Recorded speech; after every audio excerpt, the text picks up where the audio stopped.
हलीम आदिल शेख साहब, पहले तो आप ये बता दें, आपका कहना है कि पीपल्स पार्टी के लोग आपको टारगेट करना चाहते हैं, ऐसा क्यों लगता है आपको? जी देखिए, ये कोई अचानक तो नहीं हुआ और मैं एक ज़िम्मेदार शख्स हूँ। 26 दिसंबर को ये मैंने होम सेक्रेटरी को लेटर लिखा था। कुछ वाइब्स आ रही हैं और मैंने जैसा बताया कि पहले भी मैंने उस दिन जब मुझसे क्वेश्चन हुआ तो मैंने सवाल किया कि कुछ पीपल पार्टी में बैठे हुए लोग कह रहे हैं कि आप जो कुछ इस वक्त कर रहे हो, पूरे सिंध में जाकर बेनकाब कर रहे हो पीपल्स पार्टी को, इनकी करप्शन को, और इसकी मिसाल एक मौजूद है। पिछले साल जनवरी को 3 जनवरी को जब मैंने गन्ने के काश्तकारों की रैली निकाली तो उसके बाद अनवर मजीद बहुत नाराज़ हुआ। उसके बाद अनवर मजीद ने ज़ाती तौर पर उस वक्त पुलिस से तशद्दुद कराया था, जिसका बाद में वहाँ के जो SHO जिसने तशद्दुद किया उसने किसी जगह मौके पर इकरार भी किया उसका, और उसके बाद उन्होंने केसेस बनवाए जो वो कर सकते थे। फिर FIR कटवाई, एंटी करप्शन में केस डाला, फिर 2-3 FIR कटवाई रावणवार से, फिर सारा एक पूरा माहौल बनाया गया। लेकिन हक बात तो करनी है ना, अगर सब चुप हो जाएंगे तो कौन करेगा। जिसके बाद बड़ी सीरियस मुझे लोगों ने कहा कि चीज़ें आपकी जो है किसी जगह मतलब ठीक नहीं समझी जा रही हैं, तो अपना ख्याल करें, अपना ख्याल करें। तो लाजिम बात है कि जो ट्रैक रिकॉर्ड रहा है इस पार्टी का, इनकी लीडरशिप का, मैं नाम नहीं लेना चाहता, बस एक लंबी फहरिस्त है, तो इसलिए एक एप्रीहेंशन थी जिसका मैंने सिंध गवर्नमेंट को बता दिया है।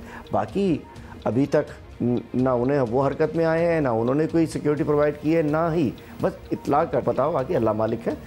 चलें, अल्लाह मियाँ आपको हिफ्ज़ व अमान में रखे। तो आपका मामला हो गया। ये बताइएगा हलीम साहब के खुर्रम शेर ज़मान साहब ने इलेक्शन कमीशन से जरदारी साहब के खिलाफ रेफरेंस वापस ले लिया और अब जा रहे हैं वो सुप्रीम कोर्ट।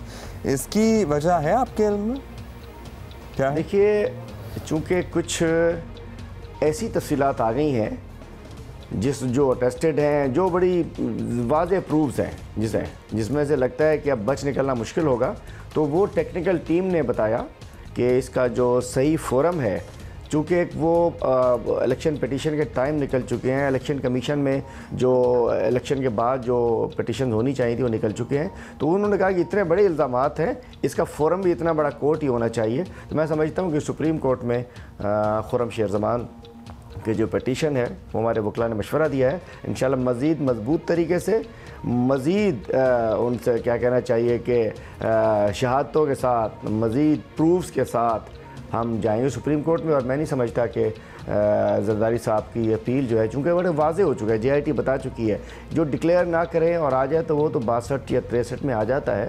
तो हमने तो तैयारी भी शुरू कर दी है, नवाब शाह में अपना कैंडिडेट भी ढूंढना शुरू कर दिया है। इंशाल्लाह नवाब शाह की सीट दवा जीतेंगे। अच्छा हलीम आदिल साहब, बड़ा अच्छा आपने एक्सप्लेन कर दिया, लेकिन किसी की नाअहली वगैरह के लिए बाकायदा forum of course election commission ही है, तो क्या वहाँ से रेफरेंस वापस लेने का मतलब इस इदारे पर अदम एतमाद नहीं?